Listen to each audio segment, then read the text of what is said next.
د نبی کریم صلی الله علیه وسلم هجرت کول مدینه منوره ته. حضرت علی رضی الله تعالی عنہ فرمایي چې نبی کریم صلی الله علیه وسلم د جبرئیل علیه السلام نه تاسو کو چې ما سره بسوک هجرت کوي. جبرئیل امین علیه السلام ورته فرمایل تا سره ابو بکر صدیق رضی الله تعالی عنہ هجرت کوي.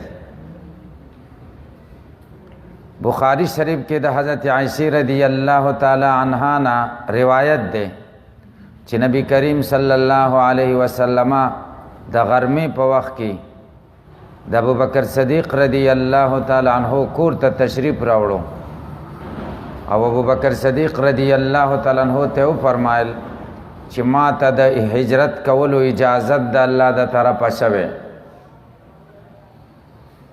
ابو بکر صدیق رضی الله تعالی عنہ ورته عرض وکړو اے د خدای پیغمبره زما مور پلار د تا نه قربان شي، آیا زما د مرګرتیا اجازت هم شوه چې زبستا مرګره یم؟ نبی کریم صلی الله علیه وسلم ورته فرمایل ها او تب زما د هجرت مرګره. محمد ابن اسحاق روایت ده چې ابو بکر صدیق رضی الله تعالی عنہ کله دا خبر اوریدنو په جړا شو. عائشہ رضی الله تعالی عنها فرمایي د دین مخ کې زمونږ دا خیال نو چې د ډېر خوشاله نه بم سړی جاړي. ابو بکر صدیق رضی الله تعالی عنہ د دین وړاندې د هجرت د پاره دو اوخي اخیستې وي چې مخ کې سلور میاشتې به د ونو په پاڼو د هغې خدمت کو. ابو بکر صدیق رضی الله تعالی عنہ نبی کریم صلی الله علیه وسلم ته فرمایل زما مور پلار دې پتا قربان شي، په دې دو کې یو خوخه کا تا ته هدیه ده. نبی کریم صلی الله علیه وسلم فرمایل بغیر د قیمت نه ناخلم.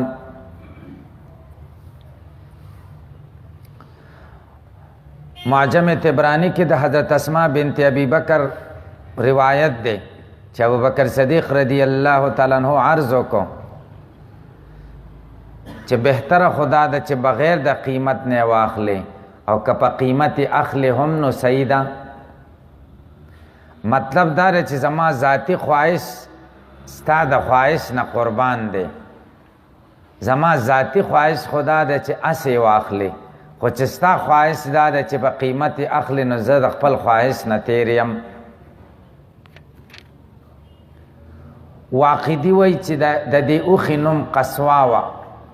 محمد ابن اسحاق وایي چې د دې نوم جدعا وه. او واقدي وایي چې د دې اوښې قیمت 800 درهم و. او علامه زرقانی وایي چې صحیح دا ده چې د دې اوښې قیمت 400 درهم و. 800 درهم د دواړو قیمت و. د ابن عباس رضی الله تعالی عنہ نه روایت ده چې جبرئیل امین علیه السلام راغی قریشو چې د نبی کریم صلی الله علیه وسلم د قتل کومه اراده کړې وه او کومه مشوره برابره کړې وه، نبی کریم صلی الله علیه وسلم د ټول منظر نه خبر کو او رسول الله صلی الله علیه وسلم ته دا فرمایل چې نن شپه به په خپل کور کې نه کې. چې کله د شپې وخت راغی او تیاره خوره شوه، قریش د خپل وعدې مطابق د نبی کریم صلی الله علیه وسلم د کور نه چاپېره تاو شو چې دی اوده شي نو په ده به حمله کوي یا سار راوځي په ده به حمله کوي. نبی کریم صلی الله علیه وسلم حضرت علی رضی الله تعالی عنہ ته حکم وکړو چې زما شین صادر واغوند او زما په بستره کې اوده شه او د چا نه ویرېږم تا ته څوک ضرر نشي در رسولی. نبی کریم صلی الله علیه وسلم سره د دینا چې قریش د سر دشمنانو او د قتل منصوبې جوړولې، خو صادق و امین و، د ټولې مکې د خلکو په د اعتماد و، امانتونه به د سره ایښودل. نو حضرت علی رضی الله تعالی عنہ ته حکم وکړو چې دا امانتونه به هر سړي ته خپل امانت ورسې.